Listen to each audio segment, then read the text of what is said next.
एक छोटी सी घटना ने ओम प्रकाश जिंदल की नियति बदल दी थी जब उन्हें एक स्टील का पाइप मिला जो मेड इन इंग्लैंड था। एक युवा के रूप में उन्होंने एक ऐसे भारत का सपना देखा था जहां हर उत्पाद पर मेड इन इंडिया लिखा हो। एक बार उन्हें पता चला ऐसा स्टील पाइप भारत में नहीं बनता। ओम प्रकाश जिंदल ने फैसला किया कि वह इन पाइपों का निर्माण भारत में करेंगे। वे हमेशा ऊर्जा देने वाला, आगे बढ़ने वाला एक वाक्य कहा करते थे, we are the future of steel, यानी कि भारतवर्ष स्टील का भविष्य है। तो आप समझ सकते हैं कि उन्हें अपने विजन पर कितना भरोसा था।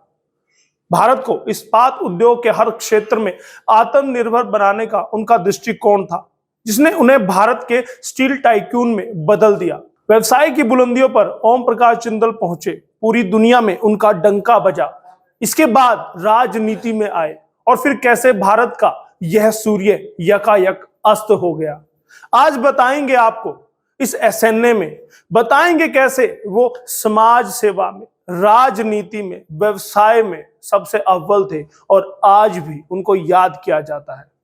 नमस्कार, स्वागत है आपका एसएनए में, भारत आज का वो शो जो खबरों का विश्लेषण करता है, स्पेशल न्यूज एनालाइज।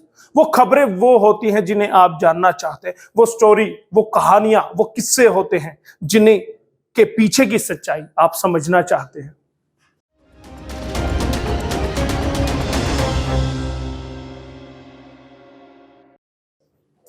छोटी उम्र से ही तकनीक और मशीनरी में रुचि रखने वाले ओम प्रकाश जिंदल का जन्म 7 अगस्त 1930 को हरियाणा के हिसार जिले के नलवा गांव में हुआ था। इनके पिता का नाम नेतराम था, वह एक किसान थे। इनकी माताजी का नाम चंद्रावल था। इनका जन्म भले ही एक किसान परिवार में हुआ था, परंतु बचपन से इन्हें एक चीज आकर्षित करती थी, वह थी मशीन का आकर्षण, यानी कि मशीनरी उन्हें आकर्षित करती थी, उन्हें अपनी ओर खींच लेती थी। वह मशीन के प्रति इस आकर्षण को दिल में बसाए सन 1950 में अपने भाइयों के साथ कोलकाता पहुंचते हैं। पक्के इरादों ने रंग दिखाया। ओपी जिंदल ने अपने हाथों से एक यूनिट डिजाइन की और 1952 में कोलकाता में इस पहली स्टील पाइप मैन्युफैक्चरिंग यूनिट की नींव रखते हैं। कोलकाता में उनका व्यापार दिन दूनी रात चौगुनी बढ़ रहा था, लेकिन ओपी जिंदल के मन में एक इच्छा थी। वह इच्छा वापस अपनी मिट्टी, अपनी मातृभूमि में लौटने की थी। डगर मुश्किल थी, राह कठिन थी, लेकिन कर्म युद्ध के योद्धा ने हर मुश्किल को हरा दिया। मैं अकेला ही चला था जानिबे मंजिल, मगर लोग मिलते गए, कारवां बनता गया। अब जिंदल साहब अकेले नहीं थे। उनकी उन्नति की इस राह में उनके चारों बेटे उनके साथ थे। पृथ्वीराज जिंदल, सज्जन जिंदल, रतन जिंदल और सबसे छोटे बेटे नवीन जिंदल भी अब व्यवसाय में उनका हाथ बटाने लगे थे। अब जिंदल साहब के मार्गदर्शन में उनके चारों बेटों ने जिंदल ऑर्गेनाइजेशन को उन्नति के शिखर पर पहुंचाया। हालांकि ओम प्रकाश जिंदल की गिनती देश के जाने माने उद्योगपतियों में हो चुकी थी। छोटी सी उम्र से शुरू किया छोटा बिजनेस। 22 साल की उम्र में ही ओम प्रकाश जिंदल ने बिजनेस करना शुरू कर दिया था। अगर जिंदल साहब की बात की जाए, हिसार जिले में पहले बाल्टी बनाने की कंपनी खोली थी, कारखाना लगाया था। इसके बाद 1964 में ओम प्रकाश जिंदल ने हिसार में एक पाइप यूनिट भी शुरू की। 2 यूनिट खोलने के बाद जिंदल ने अपनी कंपनी को जिंदल इंडिया लिमिटेड के नाम से रजिस्टर्ड करवा लिया था। इन कंपनियों की सफलता के बाद जिंदल ने दूसरे राज्यों में भी कारोबार शुरू किया। पहली बार लड़ा चुनाव 1991 के विधानसभा चुनाव में ओम प्रकाश जिंदल ने कांग्रेस के टिकट पर पहला चुनाव लड़ा था और जीत हासिल की थी। पूर्व मुख्यमंत्री स्वर्गीय भजनलाल से मतभेद होने के चलते 1996 में जिंदल ने कांग्रेस को अलविदा कह दिया। इसके बाद बंसीलाल की हरियाणा विकास पार्टी, यानी जिसे आप हवीपा के नाम से जानते हैं, के टिकट पर जिंदल कुरुक्षेत्र से सांसद चुने गए। 2000 के विधानसभा चुनाव में ओम प्रकाश जिंदल फिर कांग्रेस में शामिल हो गए।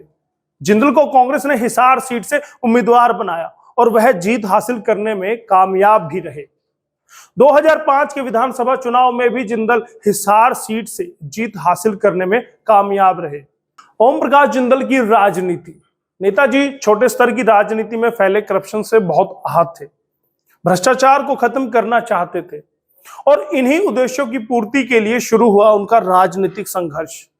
जिसमें जनता का भरपूर समर्थन उन्हें मिला और परिणाम स्वरूप 1991 में पहली बार विधानसभा के सदस्य और उसके तुरंत बाद 11वीं लोकसभा में कुरुक्षेत्र संसदीय क्षेत्र से सांसद बने और भारी मतों से उन्होंने जीत दर्ज की थी। आम आदमी के नेता बने थे, यानी कि गरीब के, जरूरतमंद के, दबे कुचलों के वो नेता थे। गरीबों से मिलना, उनकी समस्याएं सुनना और उन्हें हल करना उनकी दिनचर्या का हिस्सा बन गया था। पिछड़े वर्ग के विकास को सर्वोपरि मानकर कुरुक्षेत्र संसदीय क्षेत्र में सांसद लोकल डेवलपमेंट बोर्ड यानी कि एमपी लोकल डेवलपमेंट और गरीब और पिछड़े वर्ग के लिए कई विकास कार्य उन्होंने किए। बहुत ही साधारण जीवन जीते थे ओम प्रकाश जिंदल। ओम प्रकाश जिंदल जी की अगर बात की जाए, सादगी किसान जैसी थी। वो अपनी मिट्टी से प्रेम करते थे, अपनी संस्कृति, अपनी जड़ों को कभी नहीं भूले। उनके भीतर का किसान आखिरी तक जीवित रहा था। कारोबार को राजनीति से अलग समाज सेवा में जीवन किया समर्पित।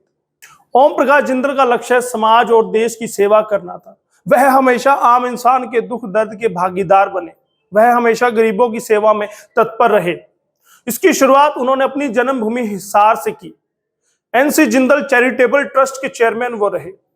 उन्होंने 500 बिस्तरों वाले एनसी जिंदल आई व जनरल अस्पताल की शुरुआत की, जहां पर हजारों गरीबों का मुफ्त इलाज होता था।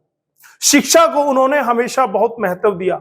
सभी लड़कियों का पढ़ना जरूरी है। जब एक लड़की पढ़ती है तो 2 घर बसते हैं, एक लड़का पढ़ता है तो केवल 1 घर बसता है। ऐसे विचार थे ओम प्रकाश जिंदल के। इतने उच्च विचार थे स्वर्गीय ओम प्रकाश जिंदल के। इसी उद्देश्य की पूर्ति के लिए हिसार और दिल्ली में उन्होंने स्कूल खोले। उनकी निस्वार्थ भाव को ध्यान में रखते हुए उन्हें सर्वसम्मति से महाराजा अग्रसेन मेडिकल कॉलेज अग्रोहा का चेयरमैन मनोनीत किया गया था। इसके अलावा बहुत ही देश की अनेकों सामाजिक धार्मिक संस्थाओं में वो जुड़े रहे, लेकिन फिर भी एक बात उनके मन को हमेशा खटकती रही कि भगवान का दिया सब कुछ है, लेकिन फिर भी सेवा का लाभ शायद सीमित समाज तक ही वो पहुंचा पा रहे हैं। यानी कि उन्होंने बहुत बड़ी स्तर पर समाज सेवा की, लेकिन फिर भी उन्हें दुख होता था कि वो सभी की मदद नहीं कर पा रहे हैं। जब उनकी असमय मौत ने सबको झकझोर दिया था, ईश्वर ने भविष्य पटल पर कुछ और ही लिखा था, भविष्य के गर्भ में कुछ और ही छुपा था।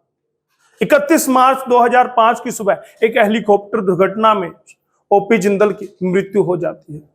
उनके साथ पूर्व मुख्यमंत्री स्वर्गीय चौधरी बंसीलाल के बेटे चौधरी सुरेंद्र सिंह भी थे। वह भी हादसे में मारे जाते हैं। जिंदल के समधी वेद गोयल भी साथ थे, मगर उनकी किस्मत अच्छी थी, वो बच गए। ओम प्रकाश जिंदल और वेद गोयल में गहरी मित्रता भी थी। जब भी ओम प्रकाश जिंदल किसी काम से बाहर जाते तो वेद गोयल को अपने साथ ही ले जाते थे। वेद गोयल ने बताया था कि जब ओम प्रकाश जिंदल बिजली मंत्री बने थे तो उनके पास फोन आया कि चंडीगढ़ से दिल्ली जाना है। सुबह 10 बजे तय कार्यक्रम के अनुसार चंडीगढ़ से हेलीकॉप्टर में उड़ान भरी। हेलीकॉप्टर के उड़ान भरने के करीब 1 घंटे के बाद हेलीकॉप्टर उत्तर प्रदेश के सहारनपुर में इंजन फेल होने के कारण क्रैश हो गया था। वेद गोयल घटना का जिक्र करते हुए बताते हैं कि पायलट ने अचानक कहा कि हेलीकॉप्टर का इंजन फेल हो गया है। तब ओम प्रकाश जिंदल ने कहा कि इंजन फेल हो गया तो हेलीकॉप्टर को लैंड करवा लो। इंजन फेल होने के हेलीकॉप्टर हिलने लगता है।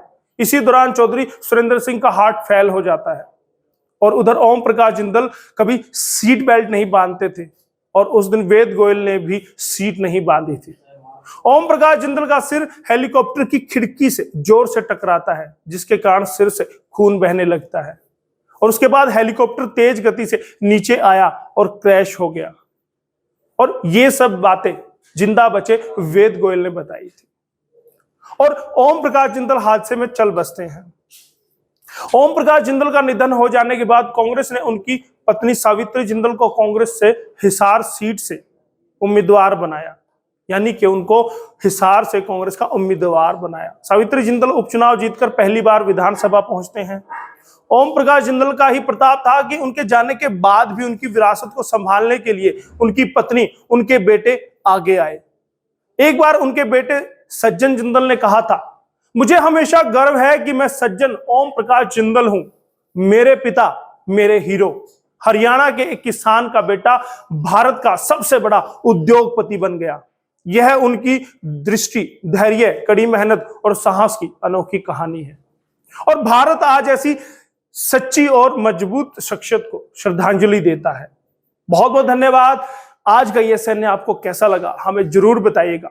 बहुत बहुत धन्यवाद। हरियाणा आज, भारत आज के लिए मैं यशपाल कंचन।